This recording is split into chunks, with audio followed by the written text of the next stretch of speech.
सोचिए, एक राजकुमार जिसके पास दुनिया की हर खुशी, हर ऐशो आराम हो, और वो सब कुछ छोड़ दे, एक तपस्वी बन जाए ज्ञान की खोज में। आज हम सिद्धार्थ के उसी सफर को समझने वाले हैं कि कैसे महलों की चकाचौंध से निकलकर एक इंसान पूरी दुनिया के लिए रोशनी बन गया। यही तो सबसे बड़ा सवाल है ना, कि आखिर एक राजकुमार जिसके पास सचमुच सब कुछ था, वो सब त्याग कर एक संत क्यों बन गया? एक ऐसा संत जिसने पूरी दुनिया को दुखों से बाहर निकलने का रास्ता दिखाया। चलिए आज इसी पहेली को सुलझाने की कोशिश करते हैं। तो ये कहानी शुरू होती है आज से करीब 2600 साल पहले। एक राजकुमार का जन्म होता है और उसके जन्म के साथ ही एक ऐसी भविष्यवाणी जुड़ जाती है जो उसकी पूरी जिंदगी की दिशा तय करने वाली थी। तो हुआ ये कि इस भविष्यवाणी से राजा शुद्धोधन, उनके पिता, डर गए। उन्हें लगा कि कहीं उनका बेटा राजपाट छोड़कर सन्यासी न बन जाए। तो उन्होंने सिद्धार्थ के लिए एक तरह का सोने का पिंजरा तैयार कर दिया। एक ऐसी दुनिया बनाई जहां दुख, बीमारी या मौत का नामो निशान तक नहीं था। चारों तरफ बस ऐशो आराम। मकसद सिर्फ एक था कि सिद्धार्थ का मन कभी भी दुनिया से उचटे ही नहीं।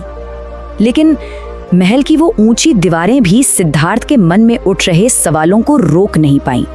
उनके अंदर एक बेचैनी थी। एक सवाल बार बार उठता था कि क्या बस यही है जिंदगी का सच? क्या इन खुशियों के परे भी कोई गहरा मतलब है? सच जानने की ये जो प्यास थी, वो उन्हें अंदर ही अंदर परेशान कर रही थी। और फिर वो दिन आ ही गया जिसने सब कुछ बदल देना था। पहली बार राजकुमार सिद्धार्थ ने महल की दीवारों के बाहर की दुनिया देखी, और बाहर की दुनिया में उनका सामना हुआ 4 नजारों से, सिर्फ 4। लेकिन इन 4 दृश्यों ने उनके बनाए हुए सुरक्षित संसार को, उनकी उस सोने की दुनिया को जड़ से हिला कर रख दिया। ये वो नज़ारे थे जो हमेशा के लिए उनकी आंखों से पट्टी हटाने वाले थे। पहले उन्होंने देखा एक बूढ़े कमजोर इंसान को, फिर एक बीमार व्यक्ति को जो दर्द से तड़प रहा था, और फिर एक मृत शरीर। जिंदगी की ये वो सच्चाई थी जिसे उनसे छुपा कर रखा गया था, और इसने उन्हें अंदर तक झकझोर दिया। लेकिन तभी उनकी नज़र एक शांत से दिखने वाले सन्यासी पर पड़ी, जिसके चेहरे पर इन सब दुखों के बीच भी एक अजीब सी शांति थी। बस वहीं उनके मन में एक उम्मीद जागी कि क्या इन सारे दुखों से पार पाने का कोई रास्ता हो सकता है। बस इन्हीं दृश्यों ने सिद्धार्थ के अंदर की आग को और भड़का दिया, और उन्होंने एक बहुत ही मुश्किल फैसला लिया। अपने शाही जीवन को, अपने ऐशो आराम को हमेशा के लिए पीछे छोड़ने का, सिर्फ उन जवाबों की तलाश में। तो 28 साल की उम्र में एक रात उन्होंने वो कदम उठाया जिसकी किसी ने कल्पना भी नहीं की थी।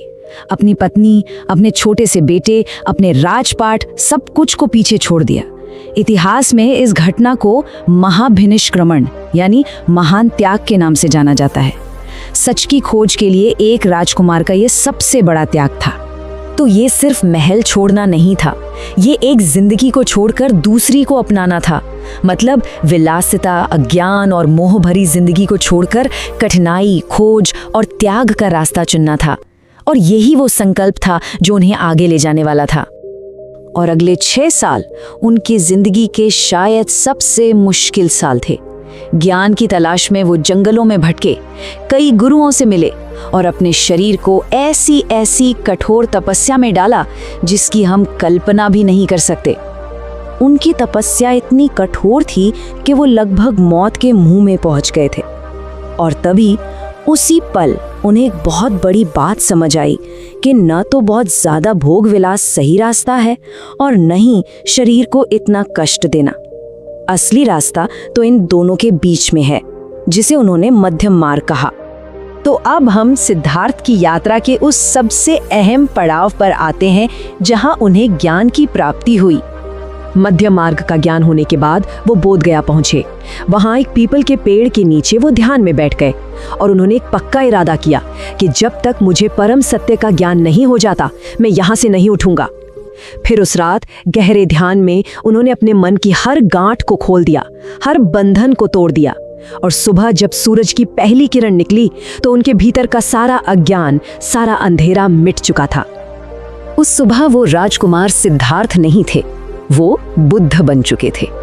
बुद्ध यानी जो जाग गया है। उन्होंने निर्वाण को पा लिया था। ये वो अवस्था है जहां दुख के सारे कारण जैसे इच्छा, लालच, अज्ञान पूरी तरह खत्म हो जाते हैं। बस परम शांति रह जाती है। और इसी ज्ञान की अवस्था में उन्होंने 4 महान सच्चाइयों को जाना, जिन्हें 4 आर्य सत्य कहा जाता है। पहला, कि जीवन में दुख है। दूसरा, कि इस दुख का कारण हमारी इच्छाएं, हमारी तृष्णा है। तीसरा, कि इस दुख को खत्म किया जा सकता है। और चौथा, इसे खत्म करने का एक रास्ता भी है, जिसे अष्टांगिक मार्ग कहते हैं। ज्ञान मिलने के बाद बुद्ध रुके नहीं। उन्होंने अपना बाकी का पूरा जीवन लोगों को यही रास्ता दिखाने में लगा दिया। तो ज्ञान मिलना अंत नहीं था, बल्कि एक नई शुरुआत थी।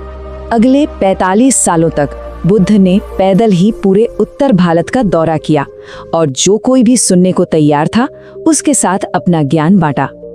उनकी शिक्षाएं उस समय के हिसाब से बहुत क्रांतिकारी थीं। उन्होंने कहा कि कोई भी इंसान जन्म से बड़ा या छोटा नहीं होता, बल्कि अपने कर्मों से होता है। उन्होंने करुणा, अहिंसा और विवेक की बात की। और सबसे बड़ी बात, उन्होंने कहा कि ये रास्ता सबके लिए खुला है, चाहे वो राजा हो या भिखारी। उन्होंने किसी भगवान या दैवीय शक्ति पर नहीं, बल्कि इंसान के अपने प्रयास पर जोर दिया। एक और खास बात, बुद्ध ने कभी खुद को भगवान नहीं कहा।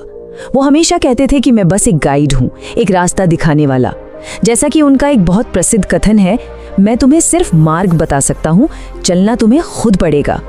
मतलब मुक्ति की जिम्मेदारी हर इंसान की अपनी है।